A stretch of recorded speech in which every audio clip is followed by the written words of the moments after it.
the Prophet of Allah sitting with Sahaba, sitting with the greatest ummah that ever walked the earth. The greatest ummah that ever walked the earth. Authentic hadith. And this is wallah my opinion, or the opinion of the ulama and the mashayikh. Allah sends down Quran speaking about Sahaba. He says, I am pleased with them and they are pleased with me. The Prophet of Allah in the authentic hadith, tune in, tune in.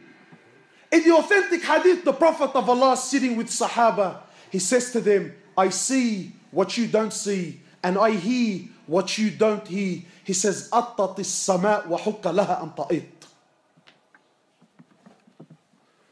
He says, the heavens have squeaked, and they have every right to squeak.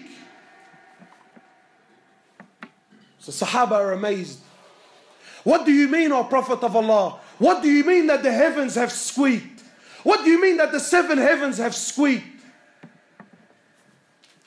You know, my brothers, because mashallah, today we've become a people of science and logic, you know. Everything we know about astronomy is not even 1% of what's really out there. And our solar system, our galaxy is one of millions and millions that are out there. And in our solar system alone, in our galaxy alone, one of the scholars was saying, he says, there are so many stars in our galaxy alone. I'm not going to tell you what's, ours is one of millions. So never mind the millions, our one alone. He says in our galaxy alone, there are so many stars. You know, the sun is one of the smaller stars that are in our galaxy. And the sun alone is millions and millions of times bigger than the earth. So the scholar is saying, if we were given 1 second to name every single star that is in our galaxy, you ready for this? You will need 300 trillion years and you wouldn't name every star that is in our galaxy. And all this is in Samawat al-Ula, is in the first heavens. The Prophet of Allah is saying the 7 heavens have squeaked and they have every right to squeak. Why? Why, O Prophet of Allah?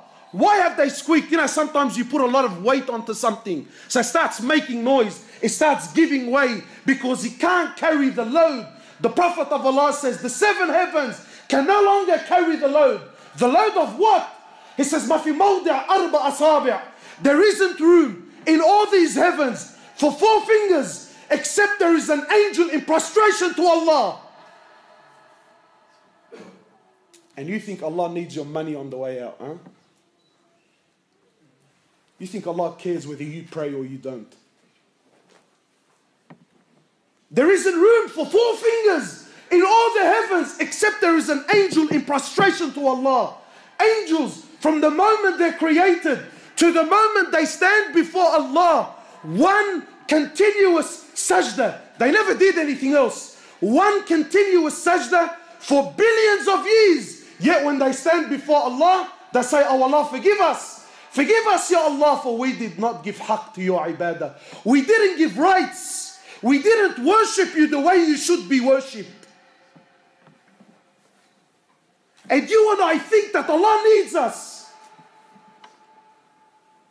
People walking around with a big chip on his shoulder with an attitude. My brothers, Allah Azza wa Jal doesn't need anyone. Allah doesn't need anyone. In the hadith Qudsi, in the authentic hadith, Allah Azza wa Jal, He says, Ya ibadi, O my slaves, every single one of you is hungry except whom I feed. Every one of you is hungry except whom I feed. Today when you go to buy a meal, you think I bought this meal. No, you're wrong. Allah fed you. So people start looking at their meals and he starts having pride and arrogance. That I don't eat this and I don't eat that. I only eat specific foods. Brother, it's Allah that feeds you. Allah says, oh my slaves, every one of you with the exception of none, every one of you is naked except whom I clothe. Today the brother buys a Gucci hat or a Louis Vuitton bag. Allahu Akbar, but you can't give him salams anymore. You Can't. You can't give him salams. There used to be a time when, you know, the boys used to wear Nikes. No. We don't wear Nikes anymore. We wear Lacoste and Gucci shoes and Louis Vuitton shoes because I'm a cut above the rest.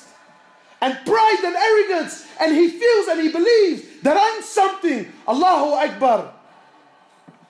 Now all of your wealth has become what your shoes are. What? So if your shoes are something, then you're something. What? And if your shoes are not up to scratch, does that mean you're equal to nothing? Yeah, that's how shallow you become. Now the Muslims, he looks at his clothes and his watch and the car he drives, then he judges where he fits in society. He says, "Oh my slaves, every one of you is naked except whom I clothe. And oh my slaves, every single one of you is lost except whom I guide." Today the brother comes on to deen. Now he starts looking at everyone. These people are kuffar. These people are lost. These people are going to hellfire. Allahu Akbar. Allahu Akbar. Who died and made you the Prophet, man? The Prophet never did that. Every one of you is lost except whom I guide.